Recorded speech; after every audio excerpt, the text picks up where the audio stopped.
ఆంధ్రప్రదేశ్లో పెట్రోల్ అమ్మకాలు పెరిగాయి. ఇండస్ట్రియల్ డీజిల్ ధర లీటర్ 27 రూపాయలు పెరగ్గా బ్రాండెడ్ పెట్రోల్ పై 2 రూపాయలు పెరిగింది. ప్రస్తుతం పెట్రోల్ కొరత లేదని, ఇంకా యుద్ధం కొనసాగితే మాత్రం పెట్రోల్ కొరత ఏర్పడే అవకాశం ఉందని పెట్రోల్ బంక్ నిర్వాహకులు అంటున్నారు. కేంద్ర ప్రభుత్వం సూచనల మేరకు బాటిల్స్, డబ్బాల్లో పెట్రోల్ పోయడం లేదని నిర్వాహకులు తెలిపారు. విజయవాడ నుంచి మరింత సమాచారం మా ప్రతినిధి శ్యామ్ అందిస్తారు.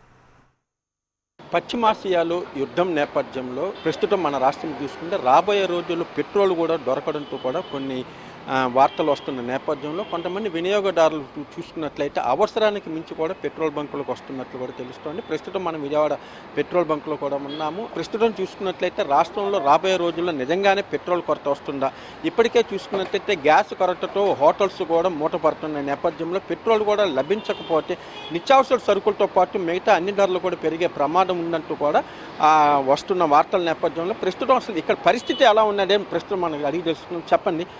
అండి, నా పేరు వెంకటప్పయ్య. నేను pilot service station petrol bunk మేనేజర్ని. ఇప్పుడు ప్రస్తుతం ఉన్నటువంటి పరిస్థితుల్లో మీరు చెప్తున్నారు కదా, ఇప్పుడు ఈ పశ్చిమ దేశాల్లో ఉండేటటువంటి ఇరాను, ఇజ్రాయెల్, అమెరికా మధ్య ఉన్న యుద్ధ వాతావరణాన్ని చూస్తే మరి గ్యాస్ ఎల్పిజి అయితే కొరత లేదు. ఎందుకంటే కేంద్ర ప్రభుత్వం, రాష్ట్ర ప్రభుత్వం అనుసంధానం చేసుకుంటూ వంట గ్యాస్ని కొరత లేకుండా చూస్తున్నారు. అలాగే అక్రమ నిల్వలను కూడా అరికడుతున్నారు. అట్లాగే పెట్రోల్, డీజిల్కి వచ్చేటప్పటికి ఏంటంటే ప్రీమియం బ్రాండ్ పెట్రోల్కి వచ్చి మేము ఇండియన్ ఆయిల్లో XP 95 అని అంటామండి. దానికైతే ₹2.17 రేటు పెరగడం జరిగింది. అలాగే డీజిల్కి వచ్చేటప్పటికి, ఇండస్ట్రియల్ డీజిల్కి వచ్చేటప్పటికి లీటర్కి ₹27 చిల్లర ధర పెరగడం కూడా జరిగింది. అలాగే తదనుగుణంగా ఏంటంటే రాబోయే రోజుల్లో ఇప్పటికే ఈ లూబ్రికెంట్స్ మీద కూడా ₹2 లీటర్కి పెరిగింది. కనుక ఇదే పరిస్థితి కనుక కొనసాగేటైతే, ఈ యుద్ధం కనుక ఇంకా కొన్నాళ్ళు కనుక జరిగేటట్టయితే కనుక ప్రోడక్ట్స్ మీద రిస్ట్రిక్షన్స్ వస్తాయి. అవి ఎలా స్టార్ట్ అవుతాయి అంటే, మాకు ఇదివరకు క్రెడిట్ ఫెసిలిటీ ఉండేది. మనం లోడ్ తెచ్చుకోవడానికి 4 రోజుల ముందు మనం అడిగితే కనుక లోడ్ ఇచ్చేవాళ్ళు. ఇవాళ అలా కాదు. ఇవాళ లోడ్ నేను తీసుకుంటే ఈ డేట్ లోపలే నేను డబ్బులు కట్టేయాలి. అలాంటివన్నీ నెమ్మదిగా పాతకాలంలో ఉన్న రిస్ట్రిక్షన్స్ అన్నింటినీ కూడా ఒక్కొక్కటి తీసుకొస్తున్నారు. అంటే ఒకవేళ స్క్వేర్ సిటీ అనేది కనుక వచ్చేటైతే కనుక, ఈ పద్ధతి ఇలాగే కొనసాగేటి అయితే కనుక మరి ఇంకొన్ని ఇంపోజిషన్స్ వస్తాయి. అంటే ఎలా అవుతుందంటే, నాకు లాస్ట్ ఇయర్లో నేను ఎంత అమ్మానో అంతే సరుకు ఇస్తానంటాం. లేకపోతే కనుక కొంతమందికి ఎక్కువ మోతాదులో పెట్రోల్ ఇవ్వకుండా ఉండటం కోసం గవర్నమెంట్ తీసుకునేటటువంటి నిర్ణయాలు కూడా రాబోతున్నాయి. అంటే గతంలో మనం చూడొచ్చు, కరోనా టైంలో కూడా బండికి 1 లీటరు లేదా 2 లీటర్లు ఇవ్వడం. ప్రస్తుతం అలాంటి పరిస్థితి మళ్ళీ వచ్చే అవకాశం ఉందంటున్నారు. ప్రస్తుతం అయితే లేదండి.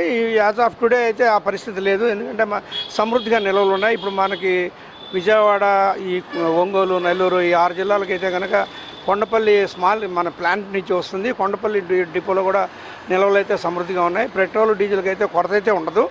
కానీ ఇప్పటికే మేము బాటిల్స్లో ఇవ్వటం కానీ, క్యాన్లలో ఇవ్వటం కానీ నిషేధించబడింది. ఆ బోర్డులన్నీ కూడా నేను డిస్ప్లే చేయడం జరిగింది. నేనే కాదు, జిల్లాలో ఉన్నటువంటి IOC, BPC, HPCL ఏదైతే oil industry, ministry of petroleum కింద ఉన్నాయో అవన్నీ కూడా వీటిని పాటిస్తున్నాము.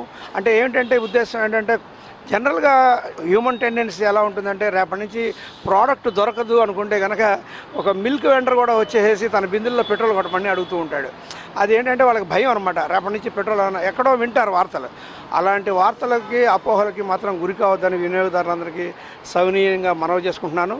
అంటే ప్రస్తుతం అమ్మకాలు ఏమైనా పెరిగినాయా? అంటే ఈ 2-3 రోజుల, ఈ వారం 10 రోజుల నుంచి కూడా, అంటే గతంలో రోజుకి ఎంత అమ్మేవాళ్ళు, ప్రస్తుతం కూడా అదే స్థితి ఉందా, కొన్ని పెరిగిందా? యాక్చువల్గా ఈ LPG సిలిండర్స్ కొరత వచ్చింది అన్న 2 రోజులు మాత్రం వినియోగదారులు వాస్తవంగా వాళ్ళకి కావాల్సిన 2 లీటర్లు అయితే కనుక 4 లీటర్లు, 5 లీటర్లు తీసేసుకున్నారు. గత వారం రోజుల నుంచి మాత్రం యావరేజ్గా మాకు ఇంతకుముందు ఎంత ఉంది సేల్ అంతే ఉందండి. సేల్ అయితే ఏమీ పెరగలేదు.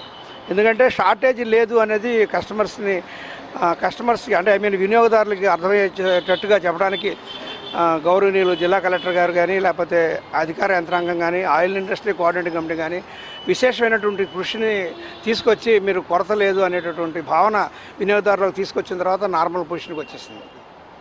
మొత్తం మీద చూసుకుంటే ఏదైతే ఈ పశ్చిమాసియా యుద్ధం నేపథ్యంలో ప్రస్తుతానికైతే పెట్రోల్కి సంబంధించి కూడా ఎటువంటి కొరత లేదు. అలాగే ఏదైతే ఈ 6 జిల్లాలకి సంబంధించి కూడా విజయవాడ కొండపల్లి ఎన్టీఆర్ జిల్లాలో కొండపల్లి దాంట్లో ఒక ప్లాంట్ అయితే ఉంది. ఆ ప్లాంట్లో చూసుకున్నట్లయితే సమృద్ధిగాని ఇప్పటి వరకు కూడా అన్ని నిల్వలు ఉన్నాయనేది కూడా అధికారిక లెక్కల ప్రకారం తెలుస్తుంది. అయితే ప్రారంభంలో ఒక వారం రోజుల క్రితం ఎప్పుడైతే గ్యాస్ పూర్తిగా దొరకడంతో కూడా వస్తున్న వార్త నేపథ్యంలో ఆ 2 రోజులు మాత్రం చాలా ఎక్కువ మంది కూడా అంటే మోతాడికి మించి కూడా వాళ్ళందరూ కూడా పెట్రోల్ వినియోగించారు. అయితే ప్రస్తుతం అయితే రోజుకి గతంలో ఎంత అమ్మకాలు ఉన్నాయి, ప్రస్తుతం కూడా అంతే అమ్మకాలు ఉన్నాయి. అయితే మరికొన్ని రోజులు కనుక యుద్ధం కనుక తలెత్తినట్లయితే ఏదైతే గతంలో ఏదైతే వీళ్ళకి కొంత లిమిట్ అనేది ఉంటుందో అది అటువంటి లిమిట్లను కూడా తీసుకొచ్చే ప్రమాదం అయితే లేకపోలేదనేది కూడా వాళ్ళందరూ కూడా అంటున్నారు. కెమెరా పర్సన్ తేజతో శ్యామ్, హెచ్ఎం టీవీ.